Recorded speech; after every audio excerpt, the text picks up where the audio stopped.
Corona से लड़ रही देश की जनता अब महंगाई से भी दो दो हाथ करने को मजबूर है। इस बीच बढ़ते तेल के दामों ने महंगाई को बढ़ाया तो अब रसोई गैस पर बढ़ी कीमतों ने रसोई का जायका भी बिगाड़ दिया है। घरेलू सिलेंडर पर एक बार फिर से 50 रुपए की बढ़ोतरी की गई है। 15 दिन में ये दूसरी बढ़ोतरी है। पिछली बार 2 दिसंबर को 50 रुपए बढ़ाए गए थे, वहीं एक बार फिर 50 रुपए बढ़ाकर सिलेंडर की कीमत 698 रुपए कर दी गई है। इधर कमर्शियल सिलेंडर पर 90 रुपए बढ़ाए गए हैं। वर्ष 2020 की बात की जाए तो 185 रुपए इस वर्ष सिलेंडर के दाम बढ़े हैं।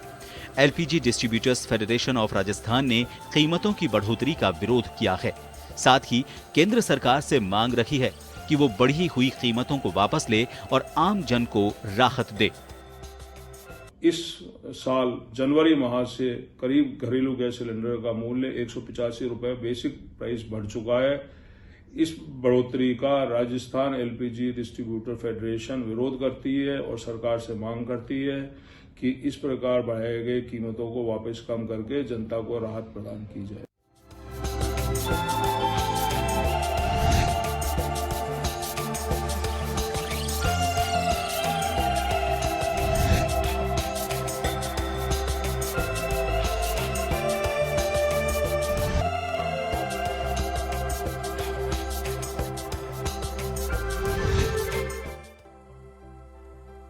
उपभोक्ता को राहत देने के लिए गैस सिलेंडर पर सब्सिडी की शुरुआत की गई थी और किसानों को राहत देने के लिए डीजल में सब्सिडी दी जा रही थी। लेकिन मौजूदा समय में पेट्रोल के साथ साथ अब डीजल की कीमतें भी बढ़ रही हैं और ऐसा पहली बार है कि डीजल भी पेट्रोल के आसपास पहुंच गया है। इससे पहले रसोई गैस पर वर्ष 2020 में मई के महीने से सब्सिडी बंद हो गई। उधर गृहिणी वंदना ने कहा कि कोरोना काल में परिवार की आमदनी पर असर पड़ा है, लेकिन इस बीच एलपीजी के दाम बढ़ाना आम आदमी पर भार डालने वाला है। वहीं इस बाबत पार्टी आलाकमान को पत्र लिखने की भी बात कही जा रही है। अभी इसी महीने में गैस सिलेंडर के दाम 100 रुपए बढ़ चुके हैं। जहां गैस एक जरूरतमंद की चीज है जो डेली काम में आती है, गैस एक आम आदमी की जरूरत है। केंद्र सरकार को इस बारे में सोचना चाहिए। कोरोना काल के चलते वैसे ही लोगों पे आर्थिक बोझ बहुत ज्यादा बढ़ चुका है और आमदनी रही नहीं है। ऐसा कोई ज्यादा भार पड़ने वाला नहीं है, पर ऐसा ऊपर सब बात करके कैसे उसको सही कर सकते हैं करने की कोशिश करेंगे। सब्सिडी वापस कैसे क्या कर सकते हैं वो ऊपर भी बात करेंगे, या हमारे प्रदेश अध्यक्ष जी वगैरह से बात करके तो कैसे करवाया जा सकता है करवाने की कोशिश करेंगे। कोरोना में देशवासी आर्थिक मंदी के शिकार हैं, इससे वो जूझ रहे हैं। वहीं दूसरी तरफ अब जनता को महंगाई से भी लड़ना पड़ रहा है। बढ़ती तेल की कीमतों और गैस के दामों ने रसोई के तड़के के साथ साथ जीवन का जायका भी बिगाड़ दिया है। ब्यूरो रिपोर्ट, जन टीवी, जयपुर।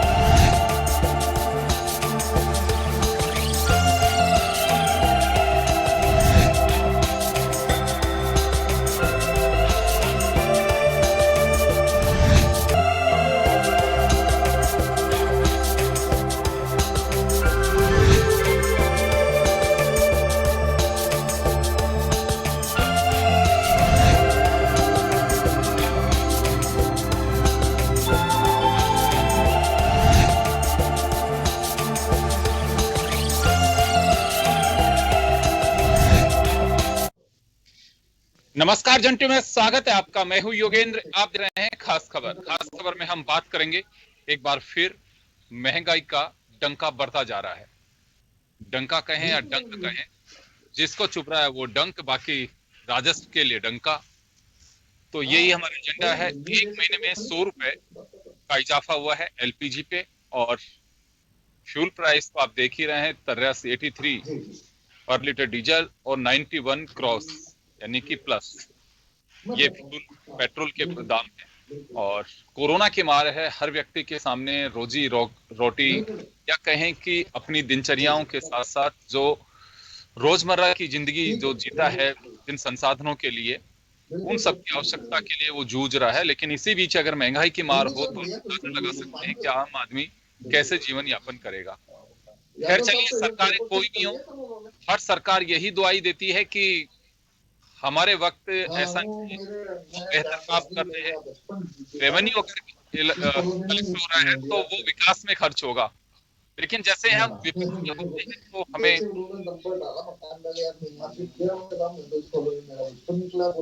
पता लगता है कि महंगाई बढ़ती जा रही है। चलिए तो हम मुद्दा शुरू करते हैं। हमारे साथ इस वक्त कार्तिकेय गौड़ जी, एलपीजी डिस्ट्रीब्यूटर्स फेडरेशन के राजस्थान के अधिकारी, आरसी चौधरी जी कांग्रेस से हैं और भाजपा से आशीष चतुर्वेदी साहब हैं। सभी का स्वागत है। अब तो सब धीरे-धीरे आरवी सिंह जी भी आ गए आपकी कैटेगरी में। कार्तिकेय जी, आपके पास आना चाहूंगा।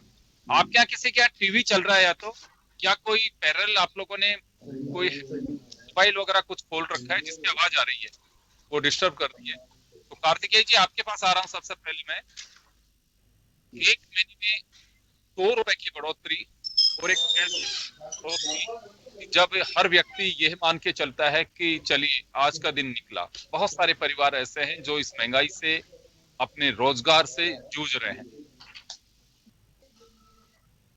आप एलपीजी के बारे में पूछना चाहते हैं या पेट्रोल डीजल के बारे में भी पूछना चाहते हैं? एलपीजी पे मैं आपसे जानना चाहूंगा सबसे पहले। 100 रुपए की बढ़ोतरी की महीने, उसके अलावा फ्यूल पे भी हम आएंगे।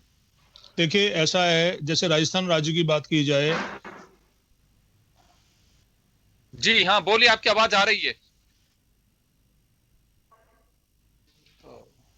कार्तिकेय जी, आपने म्यूट कर दिया उसको, अपने जो सिस्टम जिससे आप जुड़े हुए हैं। आपको आवाज आ रही है मेरी? अब आ रही है, अब आ रही है जी। मैं ये कह रहा हूं कि राजस्थान राज्य की अगर बात की जाए तो घरेलू गैस के 1,75,00,000 उपभोक्ता हैं। 50-50 रुपए करके महीने में 2 बार पैसे बढ़ाए गए हैं और इससे जो है सभी उपभोक्ता और 63 लाख जो उपभोक्ता हैं राजस्थान में सीधे सीधे तौर पर प्रभावित हुए हैं।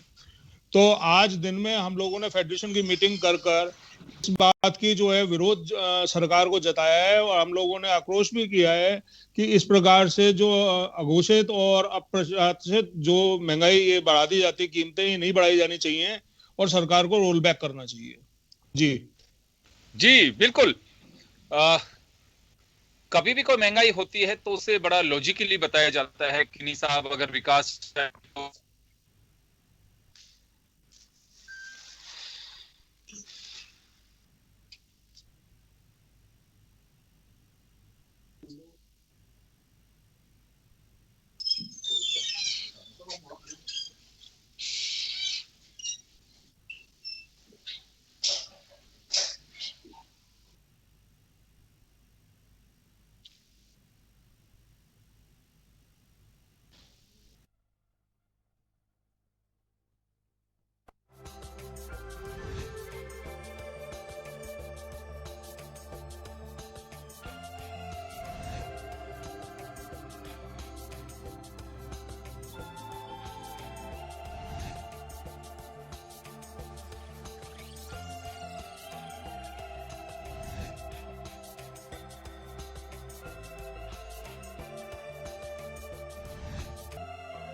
तरह से झटका लग रहा है।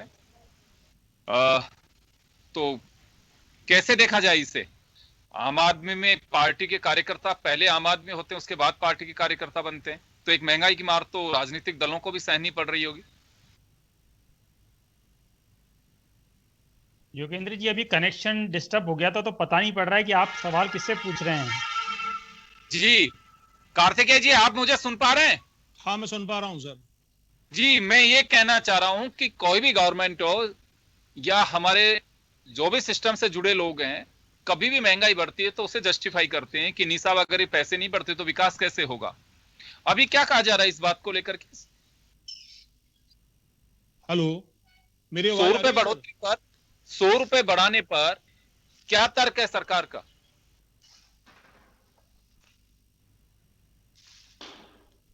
मेरी आवाज आ रही है सर आपको? हाँ, आ रही है। कार्तिकेय जी, 100 रुपए बढ़ाए गए हैं, 2 किस्त में 50-50 रुपए।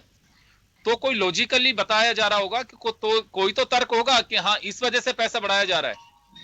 देखिए, तर्क इसमें नहीं दिया जा रहा है, पर हम लोगों को देखना पड़ेगा जो ट्रेंड पिछला रहा है वो साल में गर्मियों में पैसे कम होते हैं और सर्दियों में जो है एलपीजी पे पैसे बढ़ जाते हैं। इसका मुख्य कारण ये रहता है कि यूरोप में जो है घरों में जो घरों को गर्म किया जाता है वो एलपीजी से किया जाता है, तो मांग बढ़ने के कारण सर्दियों में एलपीजी की जो है विश्व स्तर पर प्राइस बढ़ जाती है। अगर हम पिछले 5-6 महीने से देखें तो प्राइस लगभग स्थिर हैं। अगर यही कीमत 10-10, 20-20, 15-15 रुपए करके सरकार धीरे धीरे बढ़ाती तो शायद ज्यादा बेहतर होता, तो आज एकदम जनता को, आम जनता को इतना बड़ा झटका नहीं लगता। जी योगेंद्र जी। जी बिल्कुल, मैं वापस लौटूंगा आपके पास में। आशीष जी, आप मुझे सुन पा रहे होंगे, आपके पास आऊंगा मैं। 100 रुपए एक व्यक्ति अगर महीने के हम जैसे मान के भी चलते हैं तो उस परिवार के लिए एक सिलेंडर पे बहुत भारी है ये। और ऐसे वक्त पे मैं ये नहीं कहता कि हर परिवार के लिए भारी होगा, बहुत सारे लोग हैं वो इसे सहन कर सकते हैं, वहन कर सकते हैं, कोई दिक्कत नहीं है उनको। लेकिन बहुत सारे परिवार ऐसे हैं कि आपको ध्यान होगा, उज्ज्वला योजना के तहत ईंधन, जो जंगलों की कटाई कम हो, वहां से मुक्ति मिल सके, उज्ज्वला योजना लेके आए, बहुत अच्छी बात है, इसको अप्रिशिएट भी किया। लेकिन उसका बेनिफिट मिल रहा होगा, पर बहुत सारे परिवार ऐसे हैं कि दोबारा सिलेंडर खरीदने की स्थिति में भी नहीं है। कई परिवार ऐसे हैं, अगर 100 रुपए और बढ़ाया जाता है तो आप सोचिए कि उनके जैसे कितने परिवार और होंगे जो चाहे उस योजना में नहीं आते हो लेकिन खरीदने की स्थिति नहीं है। तो ऐसे लोगों के लिए आप अंदाजा लगा सकते हैं कि क्या पोजीशन होगी उनकी। योगेंद्र जी, अभी कार्तिकेय जी बता रहे थे और मैं भी पिछले कई महीनों से जो एलपीजी के आंकड़े हैं उसको ट्रेस कर रहा हूं, तो मई से लेकर के लगभग नवंबर तक प्राइस एलपीजी के स्थिर थे। और जैसा आप बता रहे हैं कि सरकार अगर 10-10 रुपये बढ़ाती तो सरकार को एकदम 100 रुपये नहीं बढ़ाना पड़ता, लेकिन अल्टीमेटली पैसा तो कंज्यूमर के पास से ही जाता। तो देखिए, जब इंटरनेशनल मार्केट में क्रूड ऑयल के प्राइसेस कम थे तो आप देखिए मई से लेकर के और नवंबर तक प्राइसेस ऑलमोस्ट स्थिर रहे हैं। मतलब लगातार 5 महीने में तो 1 रुपये की बढ़त, केवल एलपीजी के रहे। हाँ। बिल्कुल योगेंद्र जी, मैं एलपीजी की ही बात कर रहा हूँ, ठीक है। और अगर हम आंकड़ों को देखें और पिछले साल ही अगर हम मार्च की बात करें तो मार्च में यही एलपीजी का सिलेंडर 858 का था, तो सरकार ने उसके बाद उसको कम भी किया, फिर 744 रुपये किया, फिर 581 रुपये किया। तो सरकार कम भी तो करती है ना, जब कम होता है तो 100 रुपये कम भी किए सरकार ने। आप देखिए 800 से सीधे 598 रुपये पे आ गया, तो कहीं ना कहीं 200 रुपये की कमी भी हुई है। तो ऐसा नहीं, ये जो प्राइजेज हैं ये सप्लाई डिमांड, जैसा अभी बता रहे थे कि यूरोप में इसकी जो है डिमांड बढ़ जाती है सर्दियों के कारण, तो उसके कारण इन्फ्लेशन होता है। और आप देखिए मेरे पास तो जो आंकड़े 2014 के भी हैं, 2014 में आप देखिए 1241 रुपए में सिलेंडर बिक रहा था। और जहां तक उज्ज्वला योजना की बातें देखिए, तो सरकार ने, केंद्र सरकार उसमें फाइनेंशियल ईयर 2020-21 के लिए जो टोटल एलपीजी सब्सिडी है वो बजट में हर साल प्रावधान रहता है कि कितने लाख, कितने करोड़ रुपए सरकार देगी। तो वर्तमान वित्त वर्ष के लिए सरकार ने तय कर रखा है कि 37,256 करोड़ रुपए ये सब्सिडी सरकार देगी। और आप देखिए अभी पूरे कोरोना का, आशीष जी, सब्सिडी का तो कॉन्सेप्ट ही अभी खत्म होता जा रहा है, आपको ध्यान है? सब्सिडी, मेरी बात सुनिए योगेंद्र जी, वो खत्म नहीं हुआ है, देखिए हुआ क्या, मैं समझाता हूँ आपको पूरा सा, कि 37,256 करोड़ रुपए की सब्सिडी सरकार ने वर्तमान वित्त वर्ष में रखी हुई है। अभी तक सिलेंडर का प्राइस 600 रुपए से नीचे था, तो जब 600 रुपए से नीचे था तो सरकार ने जो लोग बीपीएल से ऊपर हैं उनको कोई सब्सिडी नहीं दे रही है। बिल्कुल। लेकिन बिल्कुल। जो उज्ज्वला योजना में है उनको 3-3 सिलेंडर मुफ्त दे रही है। ऐसा नहीं है 3-3 सिलेंडर मुफ्त दिए गए हैं, ये जो टोटल सब्सिडी है ये पिछले वर्ष की तुलना में अधिक है। तो अगर लेकिन रेगुलर नहीं है सर, अगर उसका सिलेंडर खाली होगा, आपने जब कनेक्शन दिया एक बार के लिए उस वक्त दिया। नहीं, अभी कोरोना, योगेंद्र जी कोरोना काल में उनको फिक्स कर दिया है कि मार्च से लेकर के अभी तक नवंबर तक उनको 3 सिलेंडर फ्री दिए हैं, पूरे फ्री दिए हैं, पूरे फ्री सिलेंडर दिए हैं। जो उज्ज्वला के कनेक्शन है बीपीएल के नीचे उन सबको फ्री दिए हैं 3 सिलेंडर। आप पता कर लीजिए, मैं गलत मैं भी आपकी बात कराऊंगा, रुको अभी। कार्तिकेय जी, मैं एक बार बीच में आशीष जी रोक के एक बार मैं कार्तिकेय जी के पास जाना चाहूंगा। कार्तिकेय जी, क्या पोजीशन है उज्ज्वला योजना की, जरा हम भी जानना चाहते हैं। सर, मैं योगेंद्र जी ने आपको 2 चीजें क्लियर करना चाहता हूं। पहली जो बात है, जो सब्सिडी की बात है कि सब्सिडी दी जाती थी, सिलेंडर के रेट अभी बताया गया कि 800 भी रहे, 900 भी रहे, 1100 भी रहे।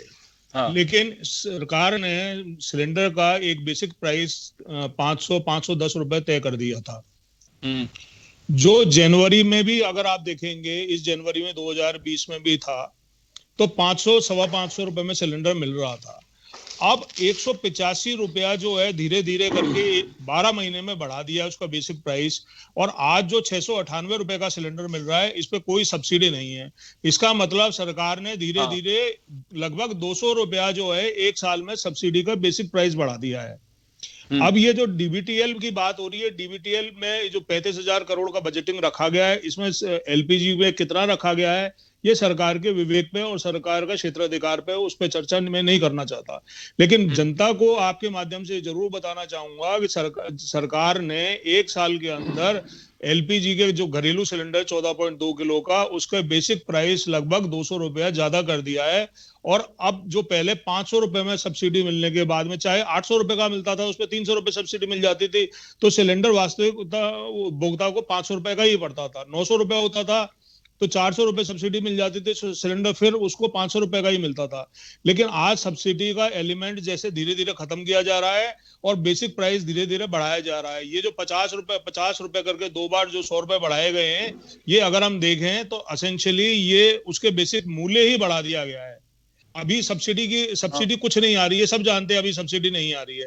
पिछले इस मई से सब्सिडी नहीं आ रही है, तो मई के बाद में अब जो भी मूल्य जो बढ़ा है, या जनवरी से हम कहें अप्रैल के बाद से जो भी मूल्य बढ़ा है वो बेसिक प्राइस ही बढ़ा है। तो करीब पहले तो जो कार्तिक, एक चीज और मैं जानना चाहूंगा, उज्ज्वला योजना की स्थिति के बारे में मैं जानना चाहूंगा। वास्तव में अच्छी योजना, मैं इसे खारिज नहीं कर रहा, बहुत अच्छी बात है कि जंगल बचेंगे, धुआं से मुक्ति मिलेगी, तो इसकी पोजीशन क्या है अभी? देखिए, उज्ज्वला योजना जो है वो बेसिकली गरीब व्यक्तियों को जो है धुआं रहित गांव और स्टूडेंट्स को जो है वो सिलेंडर देने की, गरीब व्यक्तियों को सिलेंडर देने के लिए बनाई गई थी। लेकिन वस्तु स्थिति अभी ये है कि लॉकडाउन में जो लेबर पलायन कर गई है इंडस्ट्रीज की, वो वापस नहीं लौटी है, और जो गरीब आदमी है वो बेरोजगार है, इसलिए वो अफोर्ड भी नहीं कर सकता। ये बात सही है, सरकार ने 3 सिलेंडर फ्री दिए हैं, लेकिन अगर हम देखें तो राजस्थान राज्य में 63 लाख लगभग उज्ज्वला के उपभोक्ता हैं, जिसमें से केवल 30 लाख के करीब ही लोग बागों ने इस योजना का लाभ ले पाए हैं। तो अभी भी जो है करीब 60% उपभोक्ता जो हैं 63 लाख में से, राजस्थान राज्य की अगर मैं बात करूं, तो उन लोगों ने अभी तक इसका लाभ नहीं लिया है। कारण क्या है, क्यों नहीं ले पा रहे लाभ? वो पलायन कर चुके हैं। लेबर जो है बिहार बंगाल की लेबर थी, गरीब लोग बाग थे, वो अपने नेटिव, जैसे कोई जयपुर से भरतपुर चला गया तो वो भरतपुर में उसका लाभ नहीं ले सकता। अगर उसने कनेक्शन जयपुर में लिया है तो जयपुर में ही उसका लाभ ले पाएगा। जी बिल्कुल।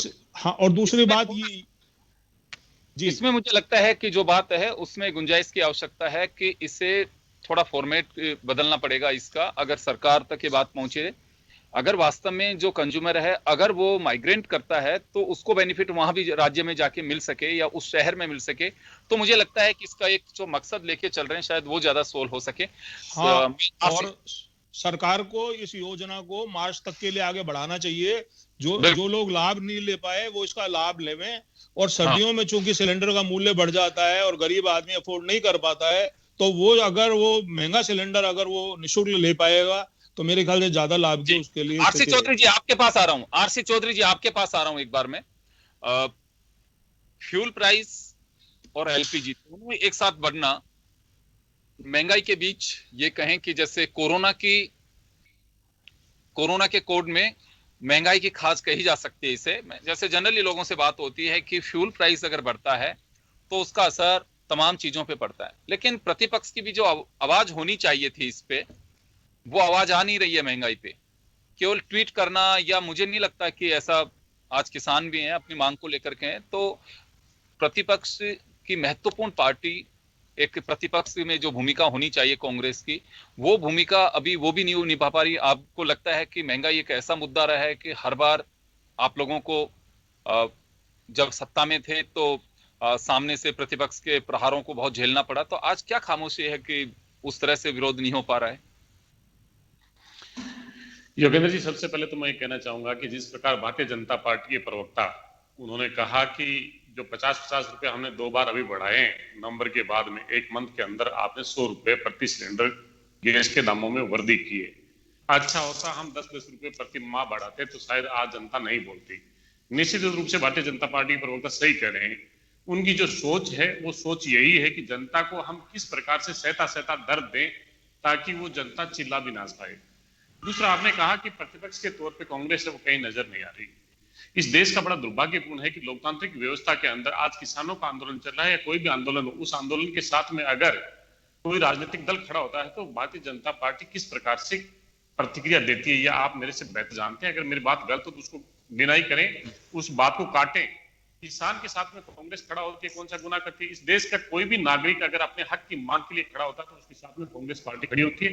गरीब के हक और हकूक की बात करती है। हमने बात की थी कोरोना की इस लड़ाई के अंदर गरीब के खाते में सीधा पैसा स्थानांतरित किया जाए ताकि वो अपनी आजीविका चला सके। उज्ज्वला योजना का बहुत बड़ा जिक्र किया। उज्ज्वला योजना में पता होना चाहिए कि किस प्रकार से वित्त मंत्री ने जब घोषणाएं की थी, 7 दिन लगातार मीडिया की सुर्खियां बटोरी थी। पहली बार सिलेंडर के पैसे दिए, अगर सिलेंडर खरीदा है तभी दूसरे सिलेंडर के पैसे खाते में स्थानांतरित किए।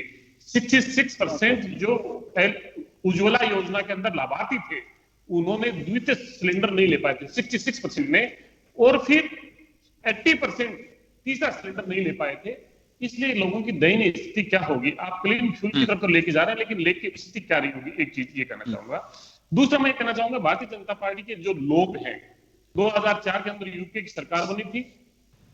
2008 के अंदर पहली बार 30 पैसे की पेट्रोल और डीजल के भाव में वृद्धि की थी। जब अंतरराष्ट्रीय स्तर पे क्रूड ऑयल $120 प्रति बैरल था, जब हमने 30 पैसे की वृद्धि की तो 2008 के अंदर भारतीय जनता पार्टी के तमाम नेताओं ने कहा कि इस देश के अंदर आर्थिक आतंकवाद लागू कर दिया है।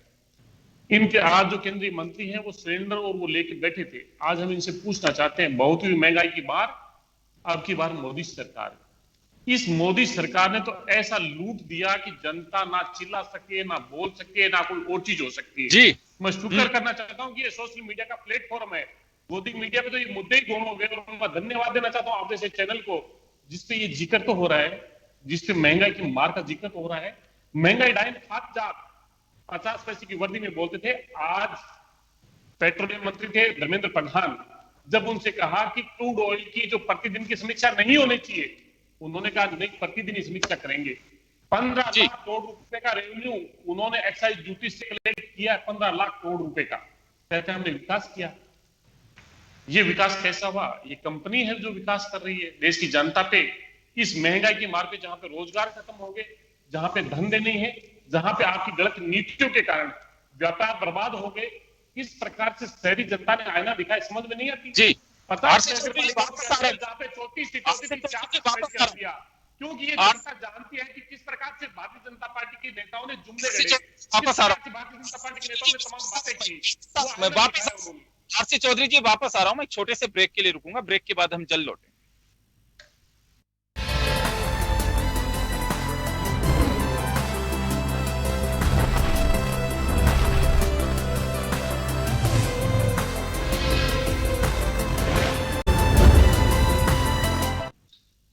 ब्रेक के बाद एक बार फिर आपका स्वागत है। आप देख रहे हैं खास खबर।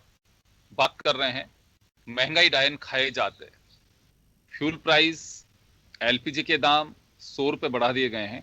उससे निश्चित रूप से एक आम आदमी की रसोई पे फर्क पड़ रहा है। आप अगर फ्यूल प्राइस बढ़ते जा रहे हैं तो निश्चित रूप से आपकी पूरी दिनचर्या के जो भी गैजेट्स काम में लेते हैं, या आप शुरुआत सुबह की चाय से करते हैं और डिनर तक आपके उस सब पे प्रभाव पड़ता है। लेकिन चलिए, जब सत्ता में कोई पार्टी होती है तो उसे जस्टिफाई करती है कि विकास के लिए पैसा चाहिए होता है, तो इस वजह से महंगाई का भी सामना करना पड़ता है। लेकिन जैसे हम प्रतिपक्ष में होते हैं तो उसे खारिज किया जाता है। फिर कहा जाता है कि आम जनता की जेब पर डाका है, लूट है, जो भी अपने अपने अल्फाज प्रयोग में लिए जाते हैं। चलिए, मैं वापस लौटूंगा एक बार मैं पैनल की तरफ। कार्तिकेय जी, वापस आ रहा हूं आपके पास में। जैसे डीजल पेट्रोल की अगर हम बात करें तो 38% वैट, 105 या 106% एक्साइज ड्यूटी, और भी 2-3 उसमें जो ग्रीन सेस, किसान सेस और कई तरह के सेस लगा रखे हैं। इसी तरह से एलपीजी पे भी अगर हम बात करें अंतरराष्ट्रीय मार्केट का आज के दिन में तो जैसे कहा जा रहा है कि फ्यूल के जो प्राइस हैं, क्रूड ऑयल के जो प्राइस हैं, वो अंतरराष्ट्रीय मार्केट पे जो होने चाहिए मतलब जो आज हैं, उस हिसाब से तो राजस्थान में या भारत में फ्यूल प्राइस कम होनी चाहिए, लेकिन नहीं मिल रही। ऐसे एलपीजी का भी थोड़ा सा समीकरण समझना चाहते हैं कि क्या वास्तव में अभी महंगाई बढ़ाई जा रही है। 100 रुपए का बड़ा अंतर है। अगर आप जो कह रहे हैं कि दिसंबर जनवरी के आसपास पैसे बढ़ जाते हैं, लेकिन मुझे नहीं लगता है कि 100 रुपए का जंप कभी एक महीने में या 15 दिन में कभी देखने को मिला होगा। देखिए, दो बातें जो हैं आपने इसमें पूछी हैं, दो बातें मेन है। एक ये कि अपने को देखना होगा कि कंट्री का जो मेन रेवेन्यू है वो इन प्रोडक्ट्स के ऊपर ड्यूटी से आ रहा है, चाहे वो स्टेट को जा रहा है, चाहे वो सेंटर को जा रहा है। जी, जैसे आपने अभी पेट्रोल की बात की, तो पेट्रोल का जो रिफाइनरिंग और जो ट्रांसपोर्टेशन कॉस्ट है वो करीब अभी भी 26.5 रुपए ही है। उस पे 103% तो सेंट्रल एक्साइज है, 38% उस पे स्टेट वैट है और 1.5 रुपया रोड सेस है ना। ये मिलाकर वो करीब 91 रुपए कुछ पे 14 पैसे के करीब जो है वो जयपुर के अंदर उपलब्ध है या राजस्थान में उपलब्ध है। ऐसे ही डीजल जो है वो भी 27-27.5 रुपए प्रति लीटर है और बाकी उस पर 92% सेंट्रल एक्साइज है, 28% स्टेट वैट है और 1.75 रोड सेस है। इसी प्रकार एलपीजी जो है, ये सारे के सारे जो पेट्रोलियम प्रोडक्ट्स हैं सर, ये कोई शॉर्ट टर्म कॉन्ट्रैक्ट पे नहीं होते हैं। जैसे मैंने आपको कहा कि सर्दी में इनका कंजम्पशन बढ़ जाता है, तो ये कंपनीज को पता है, ये गवर्नमेंट को पता है, और वो जो भी जहां जिन देशों से खरीदे जाते हैं वहां से लॉन्ग टर्म कॉन्ट्रैक्ट्स किए जाते हैं। अगर बात करें 6 महीने की, साल भर का कॉन्ट्रैक्ट होगा तो उस कंट्री को वो बाध्य है उस रेट पे ही सप्लाई देने के लिए। तो ये प्रतिदिन का बैरल का रेट बताकर इनको बढ़ाना और ये बताना जनता को कि ये इस कारण से बढ़ रहा है, मैं इससे सहमत नहीं हूँ। और ये लॉन्ग टर्म कॉन्ट्रैक्ट्स होते हैं। सऊदी से अगर फ्यूल आएगा तो वो 6 महीने का कॉन्ट्रैक्ट पे आएगा, साल भर के कॉन्ट्रैक्ट पे आएगा कि हम 2020 में आपसे इस रेट पे प्राइस पे लेंगे। ऐसे ही कॉन्ट्रैक्ट्स किए जाते हैं लॉन्ग टर्म। और ये जो रेट्स बढ़ाए जा रहे हैं, ये इसलिए बढ़ाए जा रहे हैं कि मेरे ख्याल से जो मेरे को समझ में आता है, जैसे कोरोना का काल है, इसके अंदर शायद महंगाई सरकार को ज्यादा लग रही होगी, ज्यादा खर्चे हो रहे होंगे, बजटिंग दूसरे जो एरियाज हैं उसमें ज्यादा हो रही होगी, इसलिए शायद इनके प्राइसेस बढ़ाए जा रहे हैं, जो मेरा आकलन है। बट ये कहना तो मेरे को निराधार लगता है कि डेली जो है वो बैरल का प्राइस ऊपर नीचे फ्लक्चुएट कर रहा है, इसलिए हम इसको बढ़ा रहे हैं। आप देखो, एक साल के अंदर 11 रुपया डीजल पे बढ़ा दिया, 9 रुपया पेट्रोल पे बढ़ा दिया, तो ये कोई डेली फ्लक्चुएशन से इतना नहीं बढ़ा है। अभी भी 26.5 रुपए ही बेसिकली पेट्रोल और डीजल का रिफाइनरी और ट्रांसपोर्टेशन की कॉस्ट है।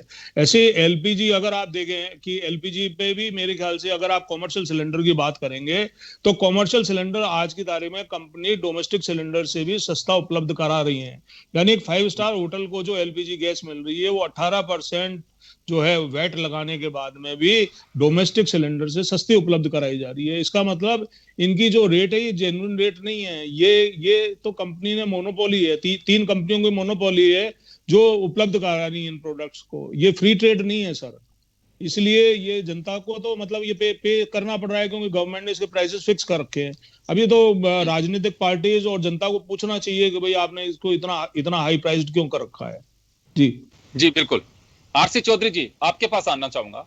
यही सवाल है, पार्लियामेंट में राजनीतिक दलों से पूछ सकते हैं, जो सत्ता में हैं, हुक्मरान हैं, उन लोगों से पूछ सकते हैं, लेकिन आम जनता केवल अपनी प्रतिक्रिया दे सकती है, आप लोगों तक बात पहुंचा सकती है, सत्ता तक पहुंचा सकती है, प्रतिपक्ष तक पहुंचा सकती है, लेकिन आज भी हम उस सिस्टम को दुरुस्त नहीं कर पा रहे हैं जिसकी मार जनता झेल रही है।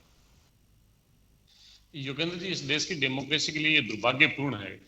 इस देश के अंदर आज से पहले भी पूर्ववर्ती, चाहे भारतीय जनता पार्टी की सरकार रही हो, चाहे किसी अन्य दल की सरकार रही हो, उसके अंदर विपक्ष की एक महत्वपूर्ण भूमिका होती थी और विपक्ष देश का आईना होता था, जनता की आवाज को मुकर करता था और उसे संसद सुनती थी। लेकिन जब से 2014 के बाद में इस देश के अंदर संसद को मौन कर दिया गया और प्रधानमंत्री मन की बात करता है। संसद मौन है, प्रधानमंत्री मन की बात कर रहा है, जनता गौन है।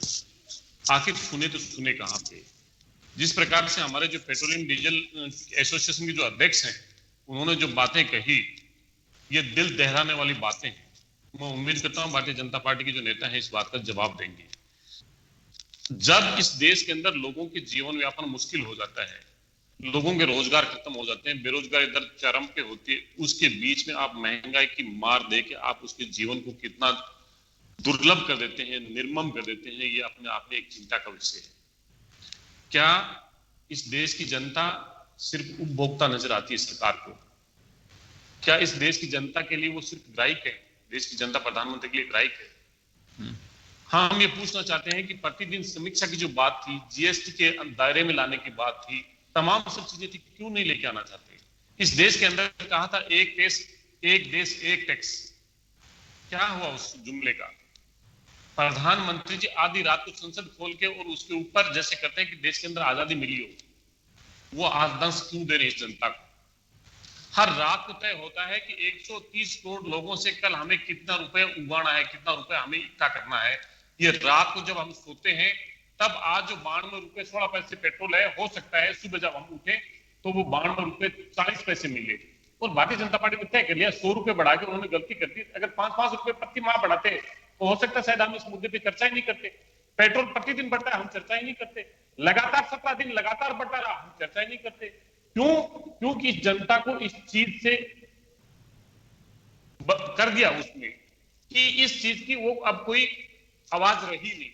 संसद के अंदर अध्यादेशों से बिल लाए जाते हैं। आज जो किसान जो बैठे इस ठंड के अंदर क्यों बैठे हैं?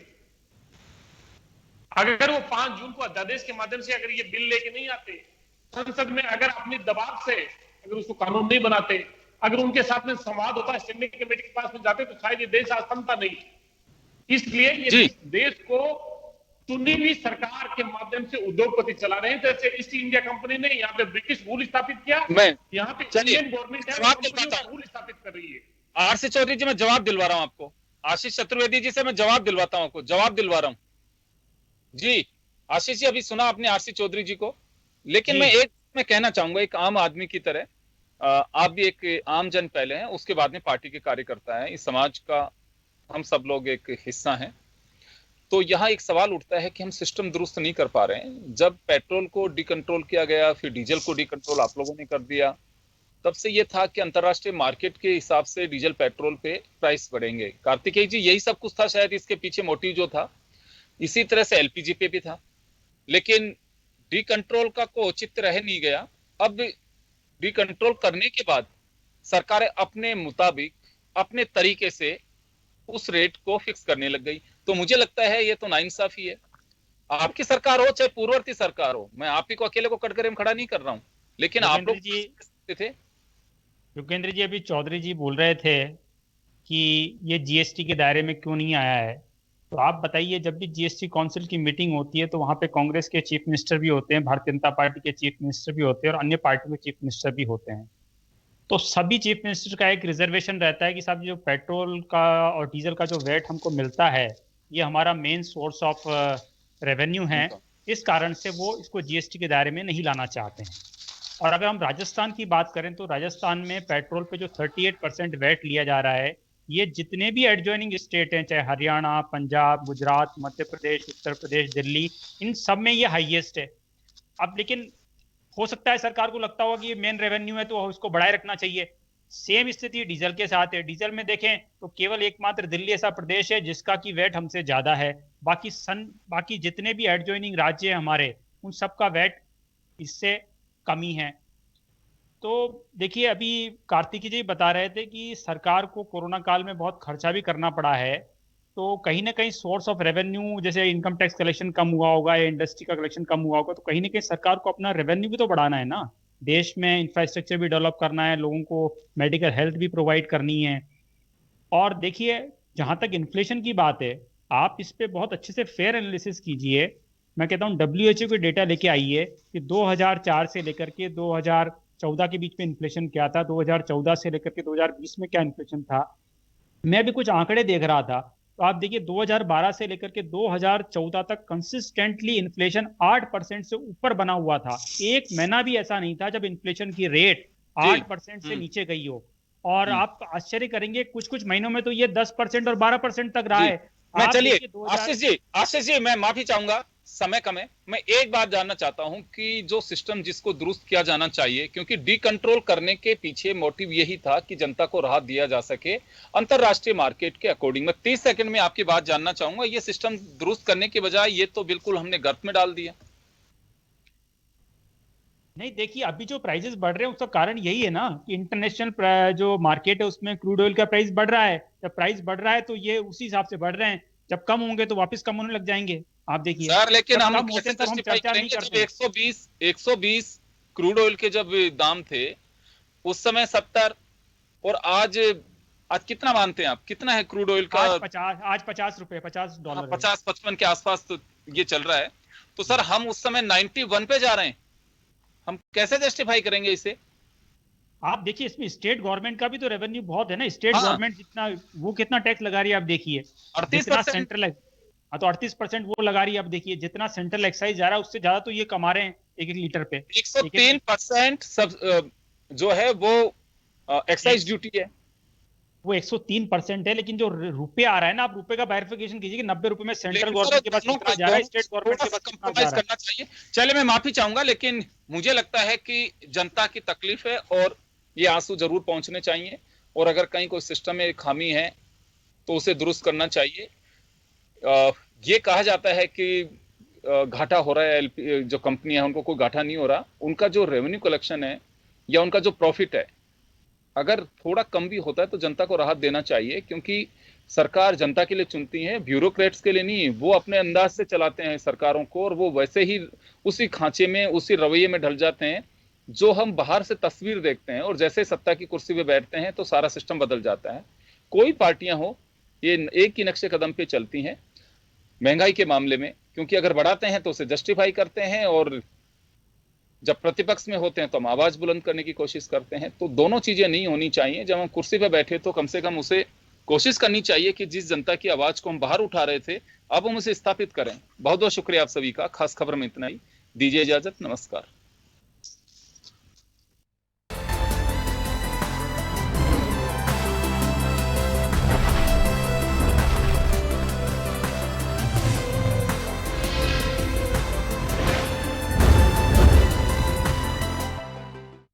जन टीवी की लेटेस्ट अपडेट पाने के लिए हमारे चैनल को जरूर सब्सक्राइब करें और नोटिफिकेशन पाने के लिए बेल आइकॉन दबाएं।